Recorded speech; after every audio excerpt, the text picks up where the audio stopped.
Two to you at now 10 to 8. A very good morning to the Mayor of Dubbo Regional Council, Matthew Dickerson. G'day. 10 to 8 already. Time gets Oh, away. it does, doesn't it? Yeah, it does. What happened to today? What happened to this weekend? Things just fly.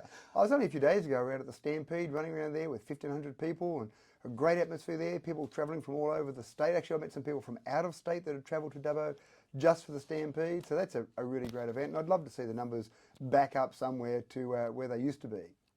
Now, rather interesting, when we last spoke, or last week, it came to light that the government office block in Carrington Avenue is no longer going to be demolished and completely replaced. They're actually going to upscale the current white building there. Your thoughts on that as far as opportunities in Dubbo go? Yeah, very disappointing. It was only May this year, Ian, that they made the announcement and they said the final plans are done. Of course, council is not the consent authority. That was too large a project. It went to the Western Regional Planning Panel and they approved that project, $48.1 million approximation to do that build. Now, the whole concept here made a lot of sense. 700 government employees in the one building. Way back in 2012, so going back ancient history now, I presented or met with and presented to a decentralisation task force. And one of the things I talked about, I called it a CATO, a combined agency teleworker office. But the idea was to put multiple agencies in the one office block rather than try and move a whole department. Anyway, that came out in the recommendations. That sat there, bubbled away, but then we had a little pandemic come along.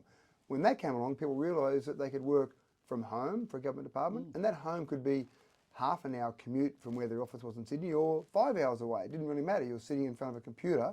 And so people started moving to regional areas, and suddenly all these people were out in these areas that were typically working in Sydney. So that whole idea, there are multiple tenancies that the government has around Dubbo at the moment. It's a bit complicated, they're a bit all over the place. Putting them all in one place, and the idea was to give everyone in that building the same standard as if they were working in Sydney. So the same standard of office space, same standard of internet connectivity. That all made a lot of sense. That was only May this year. Here we are, just finished August. The announcement was made in August that they're not going to go ahead. It was a bit too expensive when they did the costings or the tenders went out. And so they're going to now just do a bit of a refit, a refurb, what do they call it? I think they referred to it as an upcycle. And so they're basically going to improve it a bit. But obviously the logic was still there that they've got all these different tenancies. And so why wouldn't you go ahead with that? Because they are our neighbours here at the studios at Western Look out the window Broadcasting, and see yes. them. They've actually already removed the solar panels off the roof. They were pulling them off and taking them away.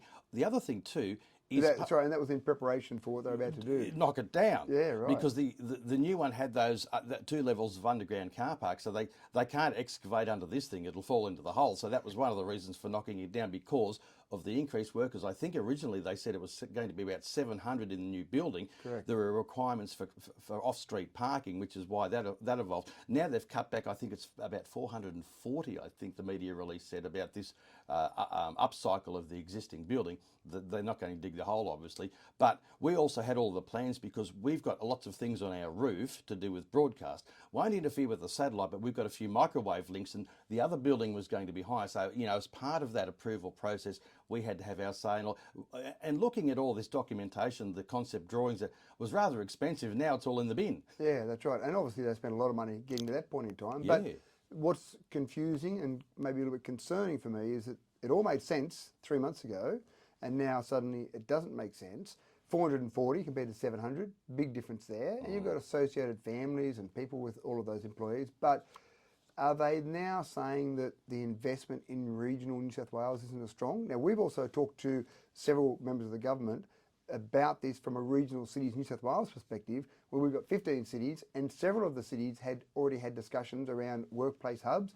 So we were saying, well, this is great for Dubbo, but it's also great for regional New South Wales to bring people out of Sydney to regional areas. So that's my other concern. I'm sending off a letter to both Ministers Camper and Moriarty to express my disappointment on behalf of the community and also talk about that regional cities New South Wales piece, because I really want to make sure this isn't an indication, a flag, that they're going to slow down or invest less in regional areas. Well, when I spoke to Dougal Saunders after the announcement was made, he indicated that it was fairly obvious that they were actually going to cut the workforce out here because there's a fair difference between 440 and 700. That's a much bigger concern for me than whether they build a building or not.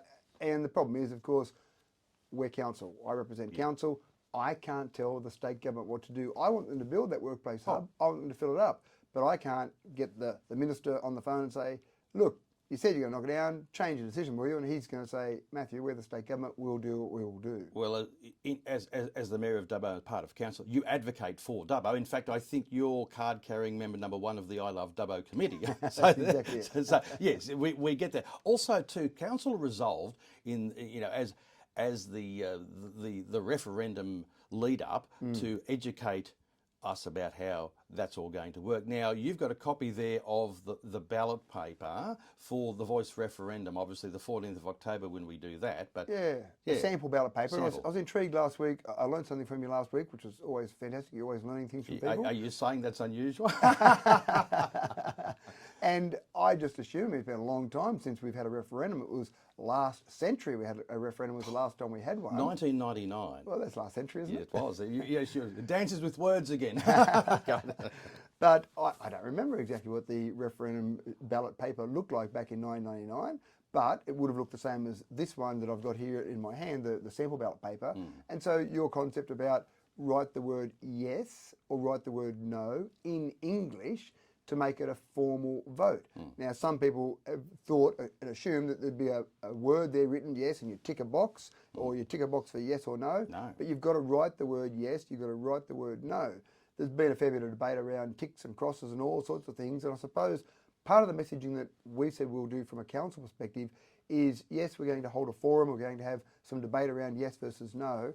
We don't have an official position. Council is not going to direct people, hey, everyone get out there and vote whichever way. That's right. But an important part that we can play is education, and part of that education then is making sure you vote formally.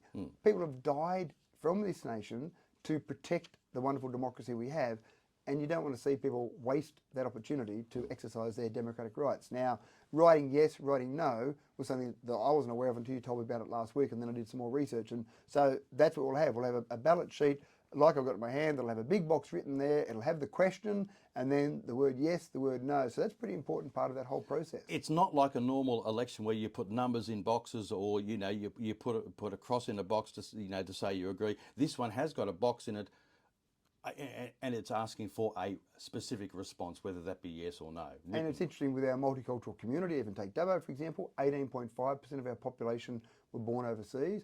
But regardless, you've got to write the word yes or no in English. So that's an important part of it as well. With about 30 seconds to go, I think one of the important things with this too is obviously make sure everybody is enrolled to vote. Now, the cut-off for the register has not yet been named because it has something to do with when the writs are actually issued. And I don't think they've been issued yet. But once they are, there's a cut-off point to actually be enrolled. Yeah, and that'll be the thing. If you're not enrolled, go and make sure you're enrolled now or check your enrolment. Again, it'll be 2 weeks of pre-polling. So 14th of October will be the date. There'll be 2 weeks of pre-polling before that. At some stage before that will be the cut-off for the registration. Matthew Dickinson, as always, Mayor of Dubbo Regional Council, thank you for your time. Thanks, Ian. 2 to you. It's now coming up to 2 minutes to 8.